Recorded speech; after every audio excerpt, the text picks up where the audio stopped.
فصل ربی کی گھاس سمجھ کر ہضم کر رہے تھے۔ وہ انہیں دردناک عذاب کی بشارت دیتے تھے۔ مسند احمد حوالہ نمبر 1، مسند احمد جلد نمبر 5 صفحہ نمبر 164 172 بریکٹ میں ہے، جلد نمبر 6 صفحہ نمبر 206، حدیث نمبر 20940 224، حدیث نمبر 21024 میں احنف بن قیس کا بیان ہے کہ میں نے مدینہ میں ایک شخص کو دیکھا کہ لوگ اس سے دور بھاگتے ہیں۔ میں نے ان سے پوچھا آپ کون ہیں؟ فرمایا میں صحابی رسول صلی اللہ علیہ وآلہ وسلم ابو ذر ہوں۔ پوچھا لوگ آپ سے کیوں بھاگ رہے ہیں؟ فرمایا میں لوگوں کو سونے چاندی جمع کرنے سے اسی طرح منع کر رہا ہوں جس طرح رسول اکرم صلی اللہ علیہ وآلہ وسلم کیا کرتے تھے۔ مختلف عبارتوں میں یہی روایت سنن بیہقی، حلیۃ ابو نعیم اور صحیح مسلم میں بھی ہے۔ حوالہ نمبر 2 سنن بیہقی جلد نمبر 6 صفحہ نمبر 359، صحیح مسلم جلد نمبر 3 صفحہ نمبر 77 بریکٹ میں ہے، جلد نمبر 2 صفحہ نمبر 385، حدیث نمبر 35، حلیۃ الاولیاء جلد نمبر 1 صفحہ نمبر 162، فتح الباری حوالہ نمبر 3، فتح الباری جلد نمبر 3 صفحہ نمبر 213 بریکٹ میں ہے، جلد نمبر 3 صفحہ نمبر 275 میں ہے کہ صحیح یہ ہے کہ ابو ذر صرف بادشاہوں پر تنقید کرتے تھے جو سونا چاندی جمع کرتے تھے اور دولت کو اپنے لیے مخصوص کر رہے تھے، اسے خرچ نہیں کرتے۔ علامہ نودی نے اس بات کو نقل کر کے تردید کی ہے کیونکہ اس زمانے میں بادشاہوں سے مراد عمر، ابوبکر، عثمان ہیں، یہ کبھی خیانت نہیں کر سکتے تھے۔ حالانکہ اس تردید میں جو دھاندلی کی گئی ہے وہ واضح ہے کیونکہ ابو ذر کی ابوبکر پر تنقید نہیں تھی بلکہ عثمان پر تھی۔ ان دونوں کے عہد میں ابو ذر خاموش تھے۔ عثمان سے ابو ذر نے کہا عثمان شرم کرو، کیا تم نے رسول خدا صلی اللہ علیہ وآلہ وسلم، ابوبکر و عمر کا زمانہ نہیں دیکھا تھا؟ کیا ان کا یہی رویہ تھا؟ تو سرکش ظالم کی طرح ہو رہے ہو، تم سرکش ظالم کی طرح ہو رہے ہو۔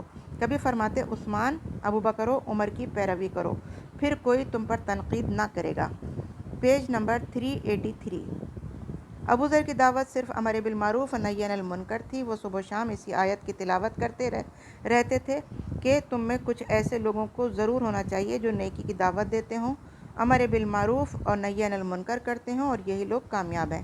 حوالہ نمبر 1 یہ سورہ آل عمران کی آیت نمبر 104 ہے، 104 نمبر کی آیت۔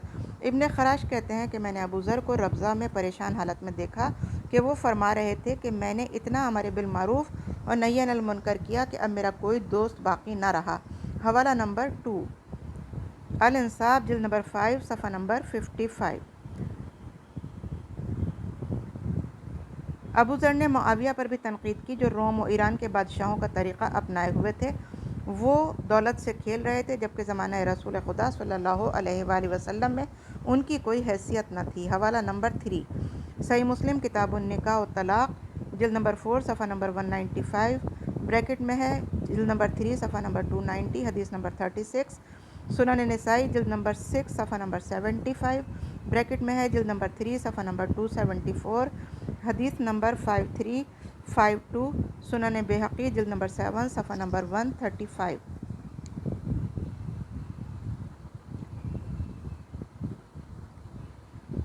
وہ پھٹیچر حالت میں رہتے تھے۔ حوالہ نمبر 4 صحیح مسلم جلد نمبر 4 صفحہ نمبر 199 بریکٹ میں ہے، جلد نمبر 3 صفحہ نمبر 295، حدیث نمبر 48۔ ایسی صورتحال میں ابو ذر کیا کرتے؟ کیا ان سے رسول خدا صلی اللہ علیہ وآلہ وسلم نے یہ عہد نہیں لیا تھا؟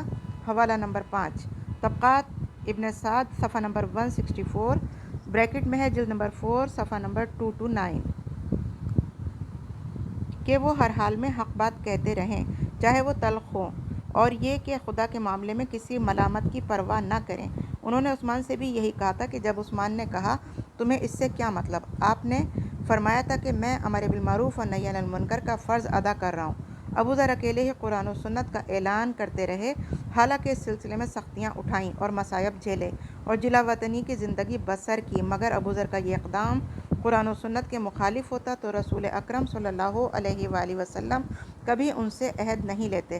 جو ان پر شورش کا الزام لگاتے ہیں انہیں سمجھ لینا چاہیے کہ ابو ذر زہد و عبادت، نیکی و جہاد اور صداقت میں حضرت عیسیٰ کے مانند تھے۔ حضرت علی نے ان کے لیے یہی تو فرمایا تھا جو موسیٰ کے سلسلے میں مومن آل فرعون نے کہا تھا۔ اس سلسلے میں حضرت علی اور عثمان سے سخت تلخ کلامی بھی ہوئی۔ عثمان نے غصے میں حضرت علی علیہ السلام سے کہا کہ تم میرے نزدیک مروان سے افضل نہیں ہو۔ ہائے کیا چھپکلی زیادہ ملعون حضرت علی علیہ السلام سے افضل ہو سکتا ہے؟ Page number 384۔ لیکن یہ لوگ تو اپنی خواہشوں کے غلام تھے۔ اب ہیڈنگ ہے تاریخ کی مجرمانہ روش۔ ارباب فضیلت کے سلسلے میں تاریخ نے مجرمانہ روش اپنا کر ان کی زندگی، حسن اخلاق اور آثار و اقوال کو بری طرح مسخ کیا ہے۔ کہیں ان کا تذکرہ نظر انداز کیا، کہیں فضیلت سے چشم پوشی کی اور کہیں ان کے اقوال کی تحقیر کی۔ ابو ذر کے واقعے میں یہ سب واضح طور پر دیکھنے کو ملتا ہے۔ چنانچہ بلاذری نے ابو ذر کو ربضہ جلاوطنی کے مختلف طریقوں سے نقل کیا ہے، ان کی صداقت کا اقرار بھی کیا ہے۔ پھر آگے سعید بن مصعب کا جھوٹ بھی چپکا دیا، کہا کہ ابو ذر کو جلاوطن نہیں کیا گیا تھا بلکہ اپنی مرضی سے ربضہ سکونت پذیر ہوئے تھے۔ حالانکہ ابو ذر کی جلاوطنی کے سلسلے میں رسول خدا صلی اللہ علیہ وآلہ وسلم کی پیشین گوئی، حضرت علی کی تقریر اور عمار کے احتجاج کی تکذیب ہوتی ہے، خود عثمان کی بھی تکذیب ہوتی ہے، جس کی بلاذری نے روایت کی ہے کہ ابو ذر کے انتقال کے بعد عثمان نے کہا خدا ان پر رحمت نازل کرے، عمار نے کہا خدا ہم سب کی طرف سے ان پر رحمت نازل کرے، تو عثمان نے غصے میں کہا اے گنوار کیا تو سمجھتا ہے کہ میں ابو ذر کو جلاوطن کر کے شرمندہ ہوں؟ اس کے علاوہ بھی بے شمار شواہد کی تکذیب ہوئی جس میں ابو ذر کی جلاوطنی کا تفصیلی حال درج ہے۔ دوسرے مورخ ابن جریر طبری، حوالہ نمبر 1، تاریخ طبری جلد نمبر 4 صفحہ نمبر 283، انہوں نے سن 30 ہجری کے حالات میں ابو ذر کے تمام حالات لکھے ہیں۔ پھر آگے لکھتے ہیں کہ بہت سے حالات ایسے ہیں جن کا درج کرنا مناسب نہیں۔ آگے انہوں نے ابو ذر کے متعلق جھوٹی اور بے سروپا باتیں بھی لکھ ماری ہیں جن کے اسناد بہت زیادہ ضعیف ہیں۔ انہیں جھوٹ کے پلندوں کو ابن عساکر، ابن اثیر، حوالہ نمبر 2، تاریخ کامل جلد نمبر 2 صفحہ نمبر 251، حوادث سن 30 ہجری۔ انہی جھوٹ کے پلندوں کو ابن عساکر، ابن اثیر، ابن کثیر، حوالہ نمبر 3، البدایہ والنہایہ جلد نمبر 7 صفحہ نمبر 155 بریکٹ میں ہے، جلد نمبر 7 صفحہ نمبر 175، حوادث سن 30 ہجری جلد نمبر 7 صفحہ نمبر 165 کے حالات میں ابو ذر کے تمام حالات ابن اثیر، ابن خلدون اور ابو الفدا نے اپنی تاریخوں میں لکھ مارا ہے۔ جو کچھ انہوں نے جھوٹ چھوڑ دیا تھا اس گندگی کو ابن اثیر اور ابن کثیر نے انتہائی گھناونے انداز میں اپنی تاریخ میں لکھا ہے۔ پیج نمبر 385، یہاں پر ہیڈنگ ہے دولت کے متعلق ابو ذر کا نظریہ۔ حضرت ابو ذر بھی دوسرے صحابہ کی طرح قرآن و سنت کی روشنی میں اصلاح معاشرہ اور قومی فلاح کے خواہش مند تھے۔ معاشرتی کجی کو کسی حال میں برداشت نہ کر سکتے تھے، بخل کی وجہ سے حقداروں کی حق تلفی پر تنقید کرتے تھے اور دیکھتے تھے کہ ایک طرف تو غریبوں کے حقوق غصب کیے جا رہے ہیں، دوسری جانب مالداروں کو سونے چاندی جانوروں کی کھال میں بھرے جا رہے ہیں۔ ان سرمایہ داروں کا ترکہ تقسیم کرنے میں کلہاڑیاں استعمال کرنی پڑتی ہیں، نہ تو وہ واجبی حقوق خمس و زکوٰۃ ادا کرتے ہیں اور نہ ہی فی سبیل اللہ خرچ کرتے ہیں۔ دولت کے انبار لگے ہیں لیکن لوگ محروم ہیں، حالانکہ خدا چاہتا ہے کہ مال و دولت منجمد نہ ہونے پائے، ہاتھوں ہاتھ پھرتے رہیں تاکہ معاشرہ ارتقا پذیر اور آسودہ رہے، شہر آباد اور دانش پھلے پھولے۔ ابو ذر کا اعتراض معاویہ جیسے لوگوں پر تھا، چنانچہ وہ اس کے محل کے سامنے آیت پڑھتے تھے، ان الذین یکنزون الذھب والفضہ، وہ لوگ جو سونے چاندی کو جمع کرتے ہیں اور خدا کی راہ میں خرچ نہیں کرتے، انہیں دردناک عذاب کی خوشخبری سنا دو۔ جب وہ دولت سے بھری اونٹوں کی قطار دیکھتے تو فرماتے آگ سے بھری اونٹوں کی قطار آ رہی ہے۔ وہ مروان پر تنقید کرتے، افریقہ کا خمس عطا کر دیا گیا۔ عبد الرحمن بن عوف کی مذمت کرتے جن کی میراث تقسیم کرنے میں کلہاڑیاں استعمال کی گئیں۔ زید بن ثابت طلحہ جیسے لوگوں پر برستے تھے۔ حوالہ نمبر 1، شرح ابن ابی الحدید جلد نمبر 2 صفحہ نمبر 404 بریکٹ میں ہے، جلد نمبر 9 صفحہ نمبر 35، خطبہ نمبر 137۔ جو دولت جمع کیے ہوئے تھے اور لوگوں پر خرچ نہیں کرتے تھے، عثمان پر تنقید کرتے جنہوں نے ابو موسیٰ کے لائے ہوئے تمام مال کو اپنے بیوی بچوں میں تقسیم کر دیا۔ وہ انہیں قیامت میں اسی دولت سے داغے جانے کی بشارت دیتے۔ کیا کوئی دیندار خزانوں کو دیکھ کر چپ رہ سکتا ہے؟ ابو ذر کے سامنے تو یہ حدیث بھی تھی کہ جب فرزندان ابو العاص 30 تک پہنچ جائیں تو مال خدا کا تیا پانچا کریں گے، بندگان خدا کو غلام بنائیں گے اور دین خدا کو تباہی کے گھاٹ لگا دیں گے۔ وہ دیکھ رہے تھے کہ 30 سے تجاوز کر گئے ہیں اور حکومت سے گیند کی طرح کھیل رہے ہیں۔ اب ہم آ گئے ہیں پیج نمبر 386 پر۔ ابو ذر ان حالات پر کبھی صبر نہیں کر سکتے تھے۔ وہ دینی خطرات پر چیخ اٹھے اور آیات قرآنی کے ذریعے ان کی ببانگ دہل مذمت کرنے لگے۔ وہ دولت کے مخالف نہ تھے۔ جن لوگوں نے واجبی حقوق ادا کرنے کے بعد دولت جمع کی تھی ان سے کبھی جھگڑا نہ کیا۔ قیس بن سعد جو حقوق واجبی ادا کرنے کے بعد لاکھوں راہ خدا میں خرچ کرتے تھے، ابو سعید خدری تھے جن کے متعلق ہے کہ انصار میں سب سے زیادہ دولت مند تھے۔ حوالہ نمبر 1 صفۃ الصفوہ جلد نمبر 1 صفحہ نمبر 300 بریکٹ میں ہے، جلد نمبر 1 صفحہ نمبر 715 نمبر 105۔ عبداللہ بن جعفر کا تذکرہ شہر و شہر ہوتا تھا۔ حوالہ نمبر 2 تاریخ ابن عساکر جلد نمبر 7 صفحہ نمبر 344 325 بریکٹ میں ہے، جلد نمبر 27 صفحہ نمبر 298 248 نمبر 3222 المنتظم بریکٹ میں ہے، جلد نمبر 6 صفحہ نمبر 214 نمبر جلد 477۔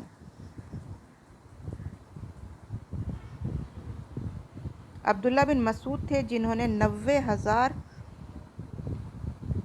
ترکہ چھوڑا تھا۔ حکیم بن خرام نے 1 لاکھ میں دارالندوہ کی ملکیت معاویہ کے ہاتھوں بیچ ڈالی۔ عبداللہ بن زبیر نے طنز کیا کہ آپ نے قریش کی سرفرازی کا وسیلہ بیچ ڈالا۔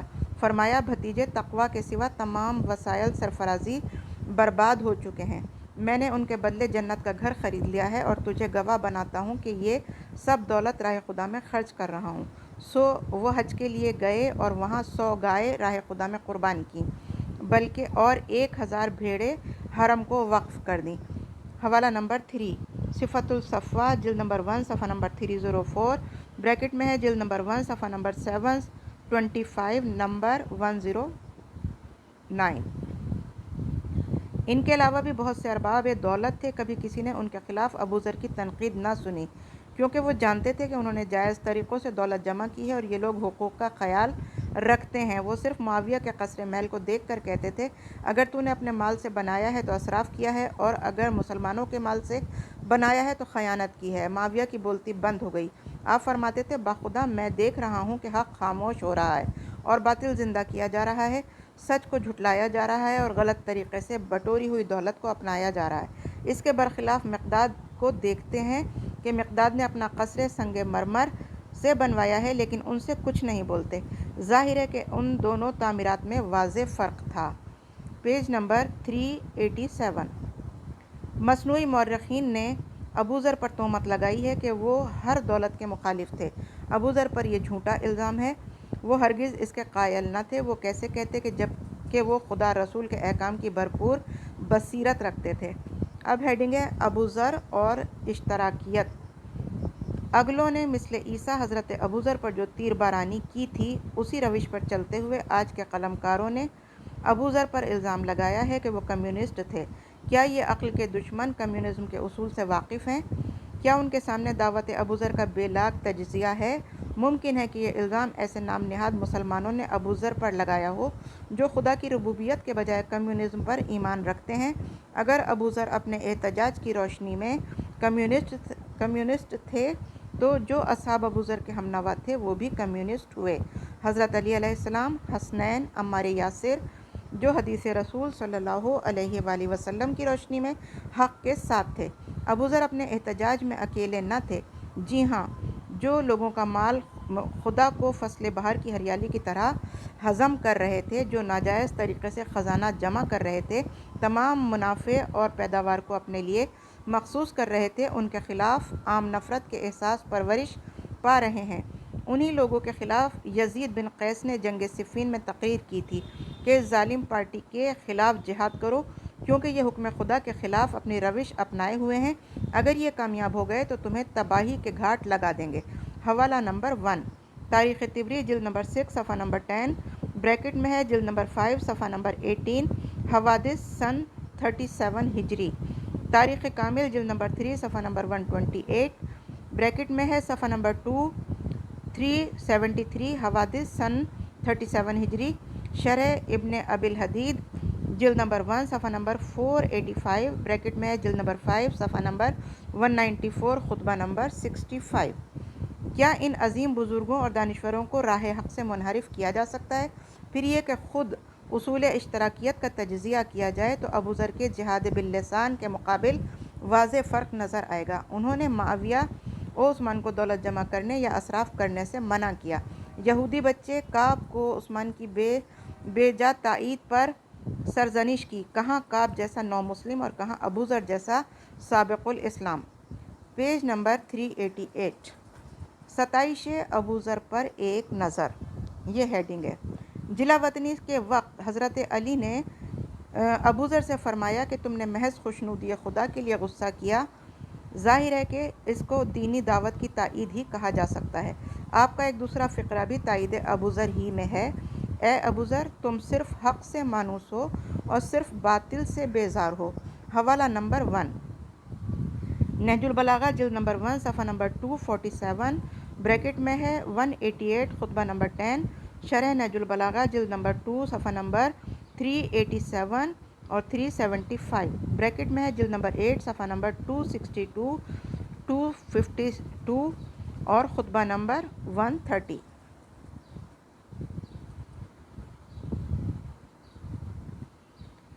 اس خالص دینی دعوت کو کمیونزم سے ہم آہنگ کیسے کیا جا سکتا ہے؟ لیکن ایک طرف تو حضرت علی علیہ السلام ابو ذر کی تعریف کرتے ہیں اور دوسری طرف عثمان کو عذاب خداوندی سے ڈراتے ہیں۔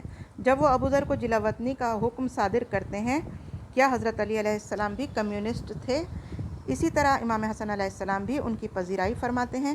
امام حسین بھی جلا وطنی کے وقت ابو ذر کو دین پرستی اور ارباب حکومت کی دنیا پرستی کا برملا اظہار فرماتے ہیں۔ کیا یہ تمام تائیدیں مسلک اشتراکیت سے ہم آہنگ ہیں؟ عمار نے بھی یہی بات کہی جو ان دو معصوموں نے کہی تھی۔ حدیث رسول صلی اللہ علیہ وآلہ وسلم کی روشنی میں عمار حق کے ساتھ ہیں اور حق عمار کے ساتھ ہے۔ ان کے علاوہ مہاجرین و انصار کے تمام افراد جنہوں نے اپنی تقریروں یا حکومت کے خلاف اقدامات کے ذیل میں ابو ذر کی جلا وطنی کا الزام بھی عثمان پر لگایا اور گھر کا محاصرہ کر کے انہیں قتل کیا، اس سے بھی مسلک ابو ذر کے خالص دینی ہونے کی نشاندہی کرتی ہے۔ خود حضرت رسول خدا صلی اللہ علیہ وآلہ وسلم کو ابو ذر کے ان تمام کارناموں کا پتہ تھا۔ آپ نے ان کو قبل ہی تائید و ستائش فرمائی۔ اگر وہ ذرا بھی دین سے منحرف تھے تو رسول خدا صلی اللہ علیہ وآلہ وسلم ان کی ستائش نہ فرماتے۔ اس سے معلوم ہوتا ہے کہ ابو ذر نیک اور اصلاح پسند تھے۔ انہوں نے ارباب حکومت کو خالص دینی تبلیغ فرمائی، لیکن قوم نے جہالت میں ان کی باتوں کو نظر انداز کر دیا۔ اب ہیڈنگ ہے جامعۃ الازہر کی مجلس فتویٰ پر ایک نظر۔ مصر کے وزیر داخلہ نے جامعۃ الازہر کے وائس چانسلر کے پاس ایک خط بھیجا جو حضرت ابو ذر کے نظریات پر مبنی تھا۔ اب ہم آگئے پیج نمبر 389 پر، جس میں یہ پوچھا گیا تھا کہ کیا اسلام میں کمیونزم ہے؟ وائس چانسلر نے اس خط کو مجلس فتویٰ کے حوالے کیا، جس کے سرپرست شیخ عبد المجید تھے۔ انہوں نے اس سلسلے میں فتویٰ صادر کر کے وزارت داخلہ کے حوالے کر دیا۔ اس فتوے کا متن مندرجہ ذیل تھا: اسلام میں کمیونزم نہیں ہے۔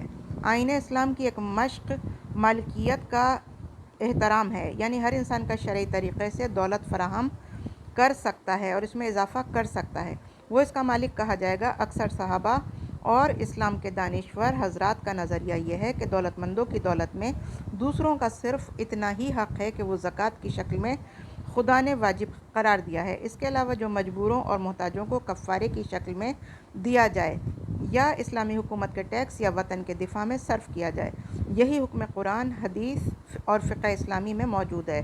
اس کے علاوہ ہر مسلمان اپنی طاقت اور خواہش کے مطابق نیک کاموں میں خرچ کر سکتا ہے، لیکن اس میں اسراف نہ کرے۔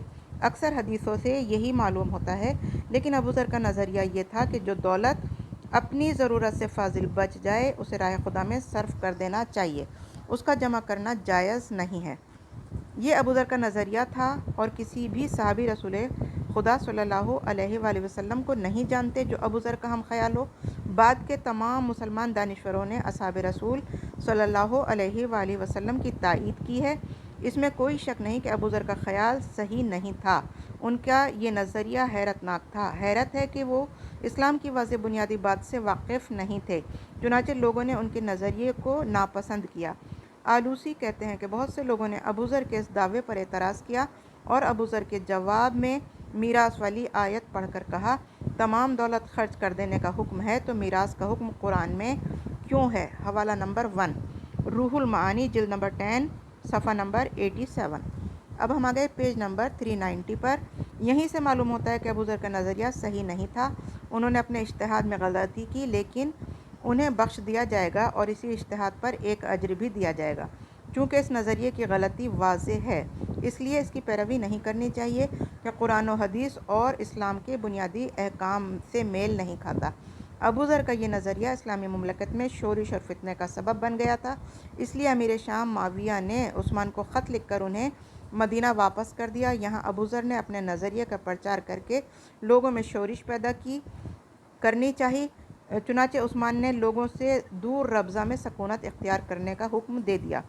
تفسیر ابن کثیر حوالہ نمبر 1، تفسیر ابن کثیر جلد نمبر 2 صفحہ نمبر 3253 میں ہے کہ ابو ذر کا نظریہ یہ تھا کہ اپنی ضرورت سے زیادہ دولت جمع کرنا حرام ہے۔ وہ اپنے اس فتوے پر لوگوں کو ابھارتے تھے۔ معاویہ نے عثمان سے شکایت کی تو عثمان نے انہیں مدینے سے بلا کر وہاں سے ربضہ جلا وطن کر دیا۔ وہاں وہ خلافت عثمان کے زمانے میں اکیلے مر گئے۔ ابن حجر نے فتح الباری حوالہ نمبر 2، فتح الباری بریکٹ میں ہے جلد نمبر 3 صفحہ نمبر 275 میں لکھا ہے کہ مفسدہ کا دفاع کرنا جلب مصلحت پر مقدم ہے، اسی لیے عثمان نے حکم دیا کہ وہ ربضہ میں سکونت اختیار کریں۔ حالانکہ وہ مدینہ میں رہتے تو طالبان علم کو بہت فائدہ پہنچتا، لیکن چونکہ ان کے نظریے سے سماج میں مفسدہ پھیل رہا تھا، اس لیے ان کا جلا وطن ہونا ضروری تھا۔ اس سے یہ معلوم ہوتا ہے کہ اسلام کے بنیادی احکام سے کمیونزم میل نہیں کھاتا، اسی لیے یہ بات واضح ہو گئی کہ اسلام میں کمیونزم نہیں ہے۔ بنابراین جس شخص نے کمیونزم اور اسلام نامی کتاب لکھی ہے وہ اسلامی سماج کے لیے نقصان دہ ہے۔ اس سے کمزور ایمان والے اور جاہل لوگوں کے بہکنے کا اندیشہ ہے، لہٰذا اس کتاب کی اشاعت ممنوع ہونی چاہیے۔ علامہ امینی فرماتے ہیں کہ اگر وزارت داخلہ نے ایسی مجلس فتویٰ کے حوالے کیا ہوتا جو کتب و حدیث تفسیر سے پوری طرح آگاہ اور خواہشات نفسانی سے الگ ہوتے تو صحیح فتویٰ ملنے کی امید تھی۔ اب آ گئے ہیں ہم 391 پیج نمبر پر۔ لیکن افسوس یہ ہے کہ ابو ذر کی دعوت سے لوگ قطعی نابلد تھے۔ ابو ذر کبھی بھی ملکیت کے مخالف نہیں رہے، وہ صرف ان لوگوں کے مخالف تھے جو سونے چاندی جمع کر کے راہ خدا میں خرچ نہیں کرتے تھے۔ فتوے میں کہا گیا ہے کہ جو کچھ انسان کی ضرورت سے فاضل ہو اسے دوسروں کو دے دینا چاہیے۔ ابو ذر پر جھوٹی تہمت ہے۔ فتویٰ دینے والے ابو ذر کے طریقہ کار سے قطعی ناواقف تھے۔ کاش فتویٰ دینے والے کوئی حوالہ بھی دیتے۔ ممکن ہے کہ محمد خضرمی، احمد امین، صادق ارجن، عمر ابو نصیر اور عبد المجید عبادی جیسے اناڑی دانشوروں نے مواد فراہم کیا ہو۔ یہ لوگ ابو ذر کے احتجاج کی بنیاد ہرگز نہیں جانتے تھے۔ ابو ذر کا اسلام کے بنیادی احکام سے ناواقف رہنا انتہائی مضحکہ خیز ہے۔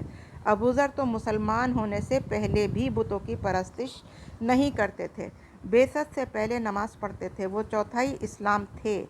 اپنی زندگی کا زیادہ تر حصہ رسول خدا صلی اللہ علیہ وآلہ وسلم سے علم حاصل کرنے میں گزارا اور اپنا دل شفاف آئینے کی طرح اسلام کے لیے وقف کر دیا۔ ابو ذر رسول خدا صلی اللہ علیہ وآلہ وسلم کے نزدیک ہوتے تھے تو آپ دوسرے صحابہ کو نظر انداز کر کے انہی کی طرف متوجہ ہوتے اور جب غائب ہوتے تو آپ کو تلاش کراتے۔ وہ علم کے حریص بھی تھے۔ باب مدینۃ العلم حضرت علی علیہ السلام نے ان کے متعلق فرمایا کہ ان کا ظرف دانش سے لبریز کر کے بند کر دیا گیا۔ کیا یہ حیرت کی بات نہیں ہے کہ جس کے یہ فضائل ہوں وہ اسلام کے بنیادی احکام سے بھی واقف نہ ہو؟ کیا تازہ اسلام قبول کرنے والا یہودی کعب الاحبار ان سے زیادہ دینی واقفیت رکھتا تھا؟ ہم مجلس فتویٰ کی بات مان لیتے، لیکن حافظوں اور محدثوں نے جو فضائل ابو ذر میں صحیح حدیثیں نقل کی ہیں انہیں کہاں لے جائیں؟ پھر ہم مجلس فتویٰ سے یہ پوچھنا چاہتے ہیں کہ کیا جن لوگوں نے ابو ذر کی مخالفت کی وہ ابو ذر سے زیادہ دانشور تھے؟ کیا حکم بن عاص، حارث بن حکم، ولید بن عقبہ، معاویہ بن ابی سفیان، سعد بن عاص، عبداللہ بن خالد، عبداللہ بن سعد یعنی یہ بنی امیہ کے چھوکرے جو دولت کے لالچی تھے اور اسلامی معاشرے کو لوٹ رہے تھے، کیا یہ ابو ذر سے زیادہ جانتے تھے؟ ابو ذر کی تائید تو حضرت علی، امام حسن علیہ السلام، امام حسین اور عمار یاسر جیسے لوگوں نے کی۔ اب ہم آ گئے پیج نمبر 392 پر۔ ہم بھی ہیں 5ویں سواروں میں۔ اس فتوے کی تائید میں ایک عیسائی صحافی جبران ملکو نے ایک اداریہ لکھا جو جمادی الاول سن 1398 میں شائع ہوا۔ وہ بیچارہ کیا جانے کہ اسلام کیا ہے۔ اس نے ابو ذر کی اسی لیے مخالفت کی کہ انہوں نے ضرورت سے زیادہ دولت کو خدا کی راہ میں خرچ کرنے کا فتویٰ دیا۔ چنانچہ ابو ذر کی بنیادی غلطی یہی تھی، کاش اس نے بغداد میں رہ کر نزدیک کے شہر نجف اشرف کے علماء سے پوچھ لیا ہوتا تو دور کے شہر مصر کے علماء کی تائید نہ کرتا۔ اسے معلوم ہو جاتا کہ ابو ذر پر کمیونزم کی تہمت غلط ہے۔ فتویٰ دینے والے نے آلوسی، حوالہ نمبر 1، روح المعانی جلد نمبر 10 صفحہ نمبر 87، ابن کثیر حوالہ نمبر 2، تفسیر ابن کثیر جلد نمبر 2 صفحہ نمبر 353، ابن حجر جیسے دشمنان اہل بیت کی گواہیاں نقل کی ہیں۔ سمجھ میں نہیں آتا کہ بے شمار محدثین کو چھوڑ کر ان کینہ توزوں پر بھروسہ کیوں کیا گیا، لیکن وہ لوگ اپنے مخصوص نظریے کی اشاعت میں کہیں عبارتیں حذف کر دیتے ہیں، اسی طرح ان کی عبارت تناقض کا شکار ہو جاتی ہے۔ آلوسی نے اپنی تفسیر میں الذین یکنزون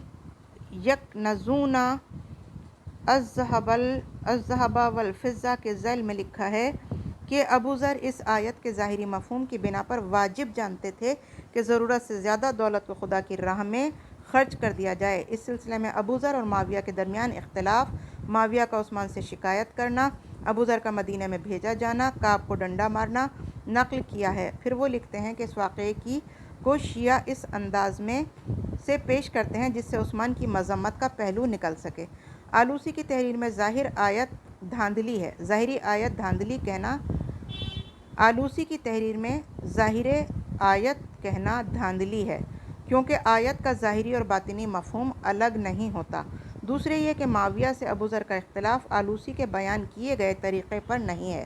پھر یہ کہ آلوسی نے ابو ذر کو تند کہا ہے جبکہ رسول خدا صلی اللہ علیہ وآلہ وسلم نے انہیں زہد و اخلاق میں عیسیٰ کی مانند قرار دیا ہے۔ نیز یہ بھی دعویٰ کیا ہے کہ اکثر صحابہ نے ابو ذر کی مخالفت کی، کاش کچھ مخالف صحابہ کا نام بھی بتایا ہوتا۔ ظاہر ہے کہ امویوں کے سوا کوئی مخالف نہیں تھا۔ یہ بھی الزام لگاتے ہیں کہ ابو ذر کی وجہ سے فتنہ پھیل رہا تھا، لہٰذا عثمان سے مشورہ کر کے ربضہ میں سکونت اختیار کی۔ اب ہم آ گئے پیج نمبر 393 پر۔ یہ بہت بڑا جھوٹ ہے کیونکہ انہیں جلا وطن کیا گیا تھا اور جاتے وقت کسی کو ملنے کی اجازت نہیں دی گئی تھی۔ اپنے غلط عقیدے کو جس اطمینان کے ساتھ آلوسی نے پیش کیا ہے اور ثابت حقیقت کا جس طرح مذاق اڑایا ہے وہ بجائے خود حیرت ناک اور شرمناک ہے۔ مجلس فتویٰ کے دوسرے گواہ دشمن اہل بیت ابن کثیر ہیں۔ انہوں نے اپنی تفسیر و تاریخ میں جھوٹ اور تہمت کے انبار لگائے ہیں، جھوٹی حدیثیں پیش کی ہیں اور ابو ذر کی طرف عجیب فتویٰ منسوب کیا ہے کہ وہ دولت کے مخالف تھے، حالانکہ کوئی ثبوت پیش نہیں کیا جا سکتا۔ تیسرے گواہ ابن حجر ہیں۔ کاش مجلس فتویٰ نے ان کی اصل عبارت پیش کی ہوتی جو فتح الباری میں لکھی ہے، حوالہ نمبر 1، فتح الباری جلد نمبر 3 صفحہ نمبر 275۔ ہم فتویٰ دینے والوں سے کہنا چاہتے ہیں کہ تم ابو ذر کے کمیونسٹ ہونے پر کوئی ثبوت فراہم نہیں کر سکتے، کیونکہ تم یہی تو کہنا چاہتے ہو کہ ابو ذر انسان کی ضرورت سے زیادہ مال کو خدا کی راہ میں خرچ کرنے کے حق میں تھے۔ ظاہر ہے کہ اس مفہوم کی بے شمار احادیث رسول خدا صلی اللہ علیہ وآلہ وسلم مسانید میں موجود ہیں، اور جن لوگوں نے ابو ذر کو کمیونسٹ کہا ہے ان میں عبد المجید خضرمی، احمد امین، محمد احمد، صادق ابراہیم، ارجون اور عبدالوہاب پیش ہیں۔ ان لوگوں کی کتابوں کا تحلیل و تجزیہ کیا جائے تو علمی اور تاریخی لچرپن واضح ہو سکتا ہے۔ ان کا کہنا ہے کہ ابو ذر نے کمیونزم کو عبداللہ بن سبا سے حاصل کیا۔ ان لوگوں کے استدلال کا مدرک وہی طبری کی روایت ہے جو مربی، شعیب، سیف، عطیہ اور یزید نخعی سے مروی ہے، جو جھوٹے حدیث ساز، باطل نواز اور گمنام ہیں۔ خود اس روایت کا متن اس کے بناوٹی ہونے کا پتہ دیتا ہے۔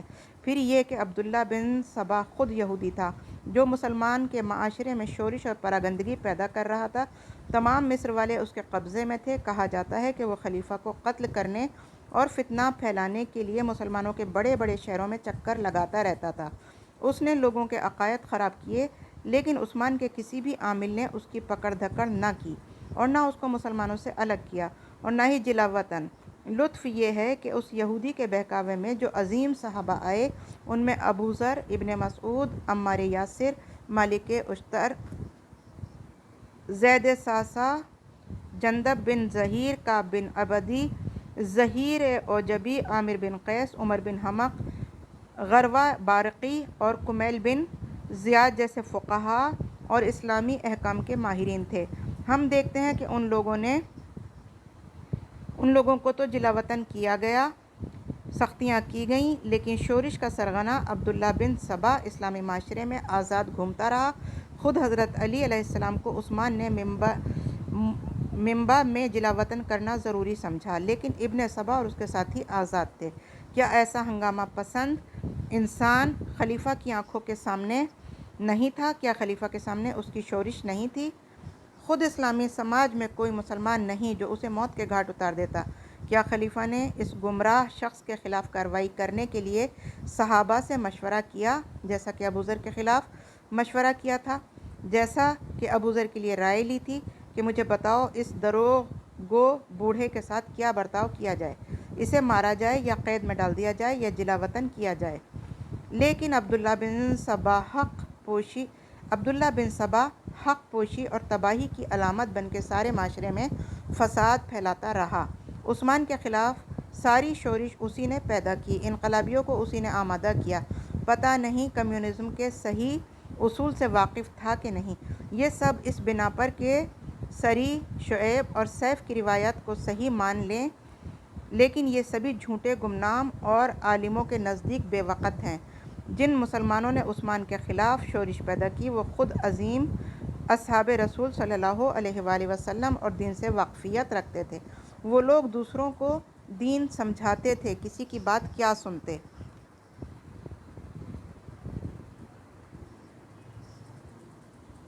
آخری بات، اگر جامعہ ازہر کے اساتذہ کمیونزم کے اصول اور ابو ذر کی تحریک کو صحیح طریقے سے سمجھتے تو دونوں میں کافی فاصلہ دکھائی دیتا۔ وہ سمجھ جاتے کہ ابو ذر جیسا صحابی کبھی کمیونسٹ نہیں ہو سکتا۔